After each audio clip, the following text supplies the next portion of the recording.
Well, amid such threats to the European economy, one company is keeping a close eye on the political changes that are brewing, if you'll forgive the pun, across Europe.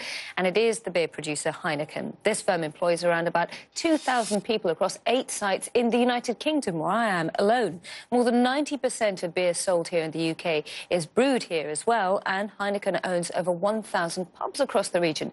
Well, now this is a firm that also wants to bring even more beer to the continent. Heineken's Europe President Stefan Orlowski is in London, and he joins us in our London studio. Thank you very much for joining us, Stefan Orlowski.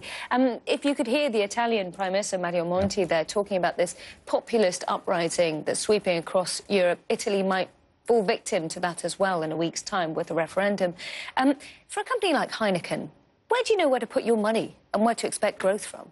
Well, I think it's very, very easy to default into quite a negative narrative around Europe. However, we do believe and we do see quite some grounds for optimism as well.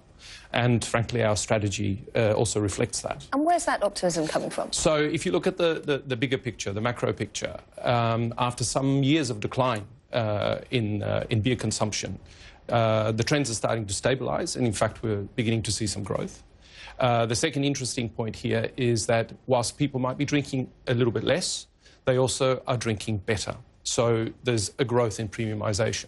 And in fact, this is reflected in your new strategy for Europe, which is one of the things that you're speaking to investors about on a roadshow this week here in London. Yeah. You want to focus on premium products. Now, this is interesting because you may well have heard our previous guest before the break who's talking about Black Friday shopping phenomena.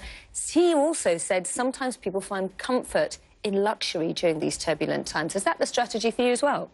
Look, I think you mentioned at the beginning, and we had heard Mario Monti, you mentioned the issue of, let's say, the turbulent times in which we are living. We have to remember we're a beer and cider producer. We serve beer and cider, and even our premium products are affordable daily luxuries. So, as I say, people might be drinking less sometimes, but they really want to drink better. They want a great quality product, like a Heineken.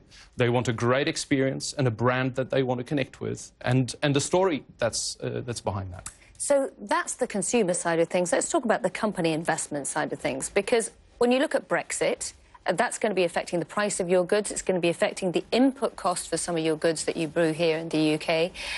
What about investment and hiring people? Are you starting to get a bit nervous about putting your money on the line during these times in places like the UK with Brexit, places like Italy with the referendum?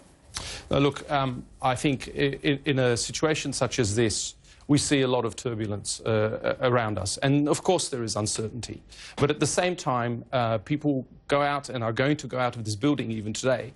And on a Friday afternoon, they will drink beer and they will drink cider and they will go to the pubs. If you look at the UK, it is a large business for us. We have invested quite a lot in the UK over time. Not only in our beer and cider facilities and our brands, but also in our pubs. And we hope to continue to do that. At the same time, the UK is just a part of our whole European footprint, which is very diverse, and we are by far the largest brewer in Europe at this stage. So if you look at that and the fact that also Europe is a part of a global and diversified company, which Heineken is, I think we are well placed to compete in this environment. Stefan Orlowski, thank you very much for joining us there, the Europe President of Heineken.